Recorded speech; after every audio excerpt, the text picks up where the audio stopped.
Guys, selamat datang di channel Cocok Marco. Kali ini gue mau bahas ada produk-produk baru yang kita masukin dari U-POL. Produk-produk baru yang baru ya. Ini ada U-POL Surfacer. Ini primer surfacer ya. Berarti untuk display di atas dempul apa di atas epoxy primer.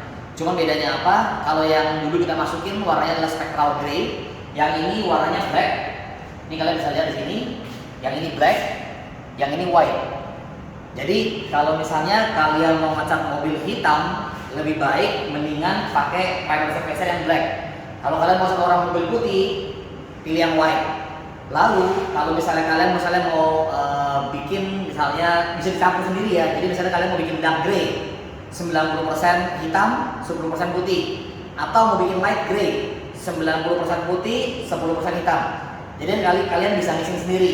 Nah, surfacer ini kita sebutnya surfacer Michael Jackson, black and white, oke? Terus ini juga bisa ditinting. Jadi kalau misalnya yang putih kalian mau tinting warna merah atau kuning juga bisa, maksimum 10% tinternya. Oke, terus produk kedua kita masuk ada degreaser. Degreaser ini tentu beda sekali dengan produk-produk yang ada di lokal karena degreaser itu ada kandungan kerosin atau minyak tanah. Cuman grade-nya berbeda. Jadi untuk degreasing produk ini sangat kita rekomen, terutama untuk teman detailing, untuk teman-teman di bengkel painting, ya. Nah, yang paling unik sekarang kita sudah punya aerosol system.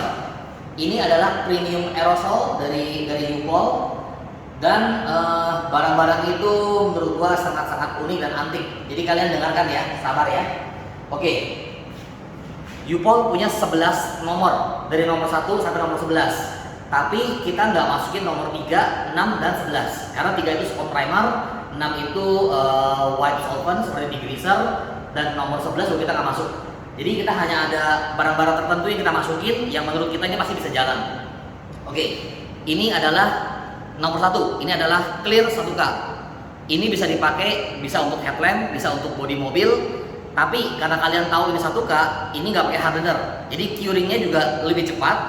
Dan bedanya apa dengan produk-produk yang sejenis? Ini ada anti UV-nya, ya. Jadi untuk 1K, untuk clear 1K ini bagus banget. Nah, nomor 2 ini sangat unik sekali karena saya tidak pernah ketemu produk seperti ini di Indonesia. Ini yang disebut namanya Weld True Primer. Weld True Primer itu apa? Ini kalian lihat di sini. Weld primer kita bahannya copper, ya. Jadi weld primer sebenarnya di U-POL ada 2 macam, satu adalah zinc, kedua adalah copper. Tapi copper tingkat tahan panasnya lebih tinggi dan lebih baik. Bagaimana cara pakainya? Oke, jadi kalian bayangkan biasanya ya kalau orang ngelas antara plat atas dan bawah nih ya, begini, terus langsung dilas titiknya. Jadi di antara gap yang di dalam biasanya karat akan keluar dari situ. Karena setiap pengelasan itu karat cenderung keluar lebih cepat setelah dilas, ya. Jadi weld primer itu dipakai, kalian spray dulu ininya, posisi ini, posisi bawah, yang di sini, baru kalian join, baru di welding. Jadi weld primer ini juga punya sifat anti korosif, jadi dia bisa tahan karat supaya nggak keluar. Setelah di welding, nanti baru kalian epoxy primer atau epoxy surfacer lagi di atasnya, ya. Jadi ini weld primer berguna sekali buat kalian restorasi, terutama ada bidang pengelasan. Oke, grade 4 ini sama dengan Raptor punya Edition Promoter.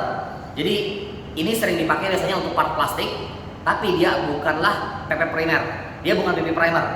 Jadi ini nggak hanya untuk plastik, bisa untuk semua material. Jadi namanya Edition Promoter itu semacam lem.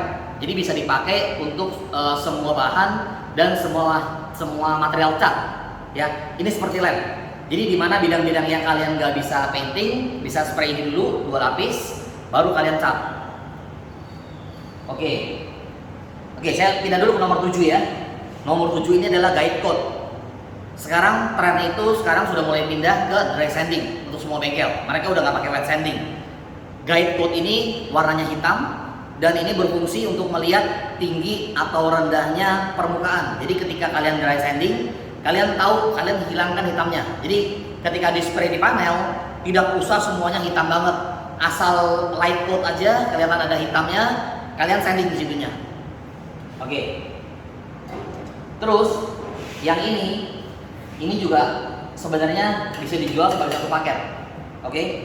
Ini nomor 8 dan nomor 5. Nomor 8 adalah etching primer 1K. Jadi biasanya nih ya, ketika kalian udah spray epoxy primer, kan diamplas ini biasanya kan. Setelah diamplas, suka botak lagi tembus ke metal. Nah, ketika tembus ke metal, pakai ini. Jadi acid etch primer ini khusus bare metal, tapi spot, bukan untuk satu body. Ya. Oke. Nomor 5 ini adalah surfacer 1K. Ini posisinya di atas etching primer atau di atas dempul. Pemakaiannya ini sangat irit karena kenapa? Bayangkan ya, kalau kita ngomong spot repair untuk insurance, bengkel-bengkel asuransi, untuk spot repair ya, kadang-kadang tukang itu hanya perlu mungkin 5-10 mili. Tapi pada kenyataannya mereka tidak mungkin ngaduk 5-10 mili. Yang mereka aduk kurang lebih mungkin sekitar 50 mili. Ya kan? Udah surfacer, udah thinner, udah hardener, diaduk, dipakainya cuma sedikit, cuma 5-10 mili. Sisanya dimanain? Buang. Itu adalah inefisiensi untuk di bengkel. Sedangkan untuk produk-produk seperti ini bisa dibilang hampir zero waste, hampir tidak ada sisa, karena butuh tinggal di spray aja, dia tidak ada sisa sama sekali. Dan kalian juga lebih irit waktu, tidak perlu cucikan. Jadi kalian juga lebih irit dengan thinner. Ya, menurut kita ini produk andalan ini lumayan bisa diterima di pasar Indonesia. Oke, produk selanjutnya nomor 9, blending thinner. Ya, ini thinner untuk nyambung kalau misalnya kalian masih ngesol. Ketika kalian ngesol, ada clear baru dan clear lama, tinggal pakai ini semprot di antaranya, antara clear baru dan clear lama. Dia akan blending supaya samar, gak kelihatan. Oke, nomor 10 ini sebenarnya bukan produk baru, ini kita sudah pernah masuk. Ini adalah anti karat. Tapi anti karat ini tidak perlu kompresor dan sifatnya mungkin lebih encer daripada anti karat Gravitex ya. Jadi materialnya sama, cuman semua yang di aerosol pasti lebih encer. Ya. Jadi kalau misalnya kalian mau nanya produknya atau misalnya harganya, kalian boleh komen, nanti boleh DM atau WA saya. Oke?